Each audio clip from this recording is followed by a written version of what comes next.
웬만하면은 나이 많으신 분들은 좀 자본소득을 많이 만드셨으면 좋겠습니다. 나이 들어서 망하면 안 돼요. 나이 들어서 매매를 하시면 내가 다시 살아날 수 있는 캐시로 하는 거예요. 저는 어떻게 말씀을 드리고 싶냐면, 예를 들어서 내가 나이가 50대예요 50대 후반이에요. 그러면은 일단 트레이딩은 하지 마세요. 저는 어떻게 하셨으면 좋겠냐면은, 먼저 갖고 있는 돈이 꽤 있으실 거잖아요. 50대이시면은 돈이 많으실 거란 말이에요. 이 돈으로 일단은 자본소득을 만들어요. 자본소득을 만들면 얘가 이제 매달 100만원이든 200만원이든 배당 같은 걸 줄 거 아니에요. 그 배당으로 가지고 단타를 치세요. 단타나 산업매매를 모아요. 그러면 1년 동안 모으면 200만원씩이면, 예를 들어서 반도체 변압기다. 변압기를 1년 동안 2,400을 모았어요. 근데 1년 동안 변압기가 30%가 올랐단 말이에요. 그러면 3,000이란 시드가 되잖아요.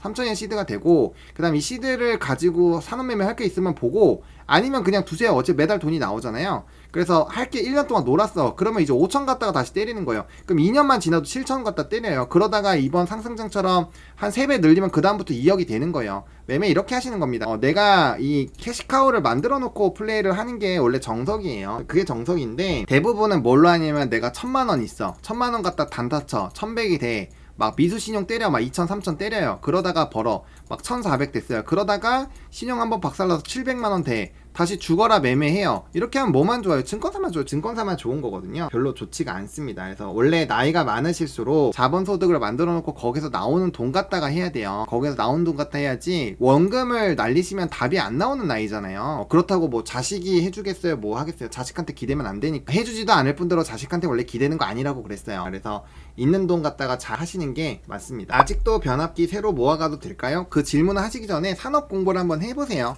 제가 하라고 해서 하는 게 아니라, 제가 왜 그런 얘기를 하는지를 보고 듣고 이해하고 공부를 해보시면은 판단이라는 걸 쓰실 거예요. 그게 중요한 거죠. 이런 장이면 100만원 갖다 200만원 버셨으면은, 물론 개념은 많이 다르긴 하지만 가능성은 있죠. 이런 장에서 돈이 팍팍 늘어나는 거죠. 왜냐면 대형주가 완전 주도하는 장이니까. 요런 장은 잘 안 나와요. 요런 장은 몇 년에 한 번씩 나오거든요.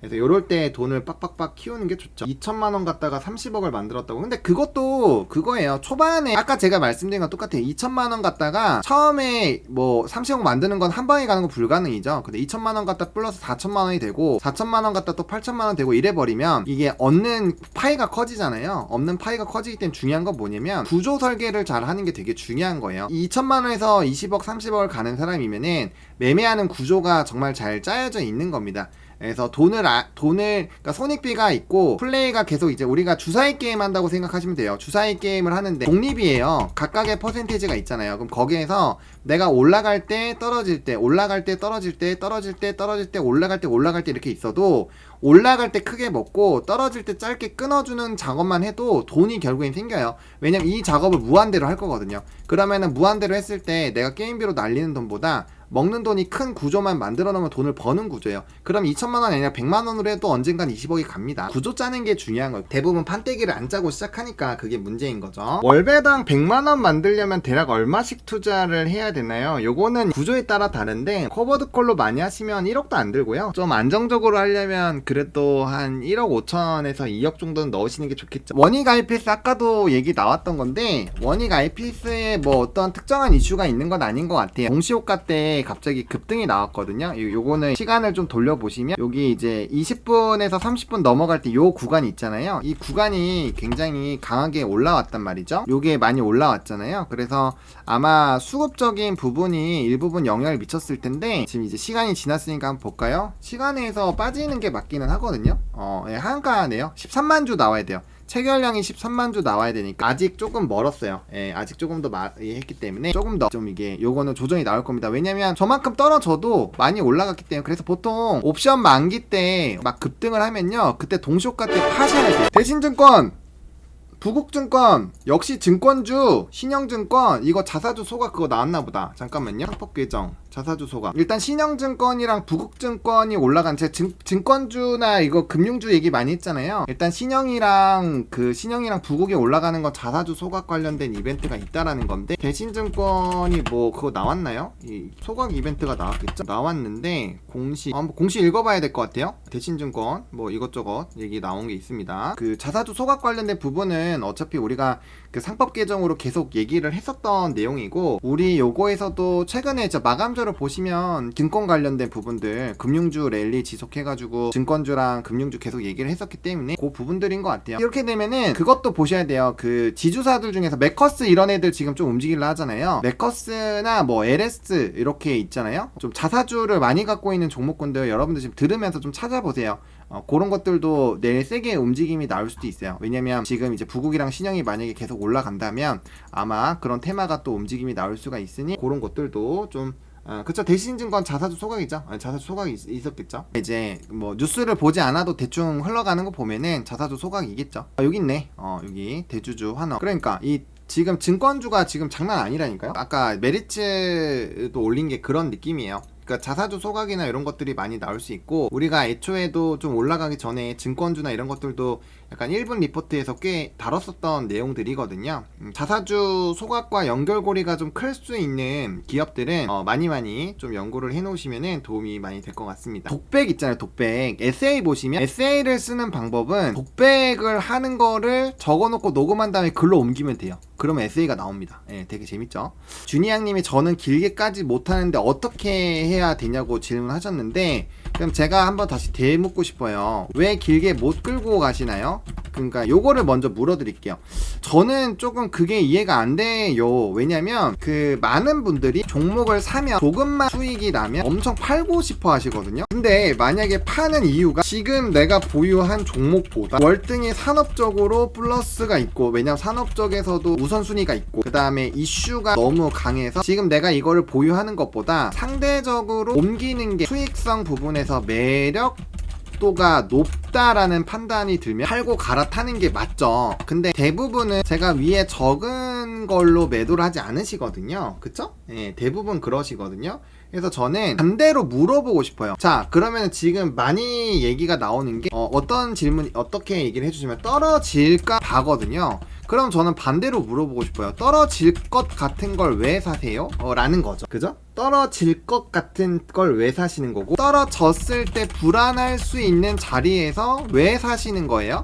왜 사세요? 라고 저는 질문 드리고 싶은 거죠. 떨어질 것 같은 걸 사지 마시고요. 떨어졌을 때 저는 기분이 되게 좋아요. 저는 되게 기분이 좋거든요. 제가 방송하면서 하락장일 때 제가 신나하니까 사람들이 쟤 미쳤네, 쫓잡았네 막 이러거든요. 근데 제가 말씀드리잖아요. 저는 브리핑은 제가 이날 매매할 거를 소개를 드리는 거예요. 제가 매매를 하고 싶은 거, 어떻게 매매할지를 제가 글로 적어서 여러분들한테 설명드리고 말로 풀어드리잖아요. 그렇기 때문에 제가 생각했을 때 지금 이 가격에서 이걸 들어가는 거 괜찮은데 떨어져요. 그럼 난 돈이 있어요. 왜냐면 저는 자산 배분을 해놓으니까. 그러면은 떨어졌을 때 내가 물량을 더 모아놓으면 평단도 떨어져, 주식수도 늘어나. 그래서 나중에 다시 요번에 HD 현대일렉트처럼 올라가면 수익이 극대화돼갖고 저는 그 생각하면 막 입이 이게 올라가요. 입이 이렇게 막 올라가거든요. 입이 이렇게 올라가는데 남들은 불안해서 판단 말이에요. 그러면 내가 매매하는 방법이 틀렸다고 생각해 보셔도 되지 않을까요? 왜냐면 남은 안 팔아요. 근데 나는 팔아요. 그러면은 같은 동등한 상황에서 A는 팔고 B는 안 팔면 A가 개선할 여지가 있잖아요. 그러면은 발전을 하면 나의 능력이 확대가 되는 건데, 이렇게 풀어 나가야 되는 거예요. 제가 이거 로직화를 하라고 말씀을 드렸잖아요. 그런 것들을 생각을 해보시면 됩니다. 그러니까 애초에 내가 이제 떨어질까봐 걱정이 되실 거면은 그거를 안 사시는 게 맞죠. 떨어졌을 때가 기회일 거라고 생각을 하시면 도움이 되겠죠. 그쵸? 그래서 요 생각을 한번 해보세요. 그리고 이건 비난하는 게 아니라 똑같은 환경에서 남은 갖고 있는데 나는 팔았어. 그러면은 이 사람은 왜 안 팔았을까를 생각해보고 이 사람의 생각을 들어가지고 내가 다음에 안 팔면 되잖아요. 그러면 되는 거예요. 코로나 때 공포가 있으신 분들이 있죠. 그래서 제가 전제 조건을 뭘로 달아요? 추세가 끝나는 걸 감안해서 추세가 이탈될 때는 뭘 해요? 비중 조절을 하고, 추세가 이탈되지 않으면 비중 조절을 안 하잖아요. 이게 차이인 거죠. 예, 이게 차이인 거죠. 물론 많이 떨어지는 경험이 있고 이게 많이 떨어지면 공포가 될 수 있어요. 하지만 그래서 우리는 뭘 하냐면 위의 얘기는 이거는 기본적 분석입니다. 기본적 분석이에요. 이거에서 답변은 기본적 분석으로 하는 게 맞고요. 그 다음에 나오는 게 기술적 분석입니다. 내가 지금 시점에서 사야 되는지 팔아야 되는지 그게 되게 중요한 거죠. 그래서 저는 매매는 기본적 분석이 되어 있는 상황에서 기술적 분석을 병행해야 좀 안전하고 발전할 수 있는 매매를 할 수 있다가 저의 지금 답변의 플랜이었습니다. 네, 끝까지 들어주세요. 그래서 준이양님은 길게 끌고 가지 못하시면 일단 기본적 분석을 첫 번째로 내가 잘 하고 있는지를 첫 번째로 확인을 해보시고요. 그 다음에 두 번째로는 내가 기술적 분석을 제대로 할 수 있는지를 체크를 하시고요. 만약에 1번이 돼요. 근데 2번이 안 돼서 내가 털린다. 그럼 2번을 공부하시면 되고요. 내가 2번은 되는데 1번이 안 돼요. 그럼 1번을 공부를 하시면 되겠죠. 둘 다 안 되면 지금 매매를 잠깐 멈추시고 1번과 2번을 공부를 하시는 게 맞겠죠. 그렇게 하시면은 도움이 되지 않을까요? 그게 아니면 이런 거를 하지 않고 매매를 하시는 거는 거의 어떻게 보면은 준 도박을 하고 있다고 생각을 하시는 것도 전혀 틀림이 없다. 왜? 이 정도로 강한 상승장에서 돈이 안 붙으면요, 하락장에서는 지옥을 맛볼 수 있어요. 예, 저는 진짜 그렇게 생각합니다. 이 정도로 강한 상승장에서도 돈이 안 붙으면 하락장에서는 지옥을 맛볼 수가 있습니다. 그래서 저는 그거를 빨리 대비를 하시는 게 좋겠죠. 꼭 저랑 안 하셔도 돼요. 유튜브에 대단하신 분들이 얼마나 많아요. 저는 뭐 유튜브 구독자 수도 작고 방송이나 이런 거는 많이 했지만 어쨌든 뭐 저 말고도 설명 잘 해주시는 분들이 많고 또 고민 많이 해주신 분도 많으니까 꼭 저랑 안 하셔도 되는데, 만약에 하신다면 어쨌든 요 1번과 2번을 꼭 해주세요.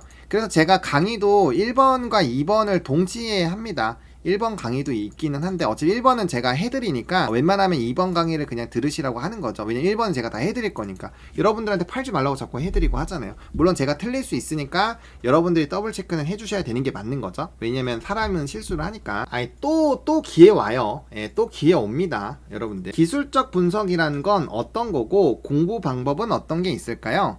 자, 이거는 원론적인 내용인데요. 요겁니다. 이 차트를 보시고 어떠한 해석을 하실 수 있으면 기술적 분석을 하실 수 있는 거고요. 이 차트를 봤는데 이 네모는 뭐고 얘는 왜 있는 거고 이건 뭐고 이런 걸 전혀 모르신다고 하면은 기술적 분석을 모르시는 겁니다. 기술적 분석은 과거의 사람들의 행동의 패턴을 분석해서 미래를 예측을 해보는 분석 이라고 보시면 됩니다. 예, 쉽게 말해서 공부 방법은 뭐 너무 많죠. 책을 보셔도 되고요. 아니면 유튜브에 영상 많으니까 유튜브, 근데 대신에 그 사람이 제대로 설명하는지는 확인을 하셔야 되겠죠.